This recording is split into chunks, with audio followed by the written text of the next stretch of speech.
Olha, o livro do Hans Adam, que é O Estado no Terceiro Milênio, é muito interessante. Ele é um dos mais intelectuais que tem aí, escrevendo sobre o que é ser um chefe de Estado, qual é a função do chefe de Estado no terceiro milênio, qual é a função do governo e como é que essas forças se equilibram. E ele, obviamente, ele é um liberal em termos de economia, ele acredita no liberalismo econômico, e não só isso, ele com o poder, como ele é um chefe de Estado, ele aplicou esse poder. Do ponto de vista monárquico, ele oferece uma coisa que é inovadora, que eu diria que é o caso aqui do Brasil também. E respondendo algumas perguntas que eu estou olhando aqui no chat. Ele tornou a monarquia hereditária dele a ser uma monarquia validada pelo povo. Então, o povo, se quiser destituir o rei, na Constituição, ele mesmo colocou na Constituição o poder popular para destituir e revogar o mandato de reinante de chefe de Estado, decretando aí uma república e colocando um outro chefe de Estado no lugar. Ele não recebe nada como um chefe de Estado. Ele tem esse poder de chefe de Estado, mas ele não recebe nada. Ele simplesmente exerce o poder de chefe de Estado, porque, enfim, a sua lealdade é com o povo daquele local. Ele não tem o mínimo de interesse de expropriar e espoliar o povo. Ele faz parte do povo. Esse que é o grande círculo, que é a evolução dos sistemas, né? O sistema liberal que foi criado lá com os norte-americanos. Vamos lembrar, foi criado com os norte-americanos no século XIX. O Brasil foi um dos pioneiros a implementar esse modelo. O Brasil nasceu com um modelo liberal, de separação entre chefe de Estado e chefe de governo. Então, essa se tornou o mantra dos países desenvolvidos. No Brasil foi interrompido na questão da República, e voltou a concentrar os dois poderes. Então, voltando aqui um pouquinho no que estava falando atrás. Mas então, o Hans Adam, ele acredita nas cidades-estado, cidades independentes, autônomas, ou seja, não subscritas a um poder central superior. O poder central superior, ele não é hegemônico, então ele não tem como controlar as cidades dentro do seu domínio. Ele simplesmente representa alguma série de valores, alguma série de princípios, e intervém para defender esses princípios somente. E é extremamente limitado pelos municípios. Os municípios têm autonomia e também têm como revogar medidas do poder central. Então, existe uma dinâmica de freios e contrapesos todo ao longo do sistema. No Brasil, infelizmente, não temos freio e contrapesos no sistema federal, e em nenhuma camada inferior. Não temos o Estado, por exemplo, o Estado membro do governo federal, não tem como se defender do governo federal.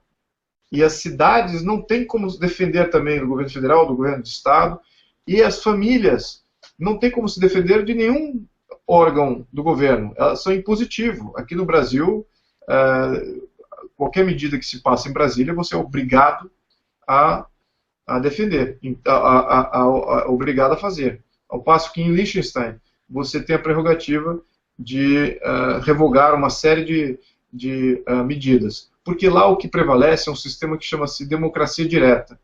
A esquerda no mundo meio que se apropriou um pouquinho desse termo, então virou um termo que poucas pessoas gostam de escutar, eu acho que isso é coisa da esquerda. Mas na verdade é um modelo suíço, é um modelo que também Liechtenstein adotou, a Alemanha tem esse modelo também, alguém já está começando a pegar em alguns outros países, porque ele traz para a cidade, ele traz para a comunidade, ele cria comunidades autônomas.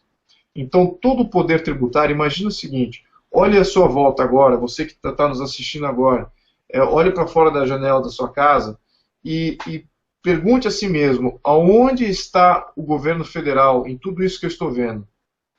Não está. Essa que é a realidade. Os seus impostos saem do seu bolso e não voltam para nada que você está vendo para fora da sua casa. Essa que é a realidade no Brasil. Então, num sistema de democracia direta extremamente representativo, no nível mais local possível, que é o que o Hans Adam defende, o imposto ele fica onde ele é gerado. Ele não é levado para uma esfera superior de poder e depois dali ele é distribuído para sei lá para onde, que é o nosso caso aqui. Então, ele é extremamente focado na descentralização de poder. Por que ele quer isso? Porque ele é aliado com a sociedade civil. Esse é que é o ponto. Voltamos de novo à mesma conclusão. O que é o melhor para a sociedade civil? É a autogestão, é o autocontrole. Eles precisam manter todas as leis fazem sentido no seu âmbito local. Não há leis impositivas vindo de fora. Ou seja, aqui no Brasil, você, em Brasília, estabelece leis que se aplicam no Arroio Chuí, no Acre e no Rio Grande do Sul. Então, por isso que temos que descentralizar essa questão jurídica no Brasil. Lá não é assim. Cada cidade, estado, cada cantão na Suíça, por exemplo, é extremamente autônomo. Então, ele prega isso. E eu acredito também nessa possibilidade. É um processo lento, mas o que envolve aqui? Envolve uma sociedade civil forte, uma sociedade civil atuante. Isso que nós estamos vendo no Brasil, de 6 milhões de pessoas saindo nas ruas, eu espero, no meu íntimo, que isso seja um novo normal. Eu sei que vai haver uma certa desmobilização, porque houve uma catalisação aí com relação à retirada desse governo. Mas isso tem que se tornar o novo normal e que cada vez mais pessoas se mobilizem para defender os seus direitos. E que tenhamos alavancas para começar a limitar governo. Aí existe uma desmantelação natural de todo esse centralismo, de todo esse gigantismo de Estado que foi criado, porque é um Estado hegemônico. Essa que é a realidade.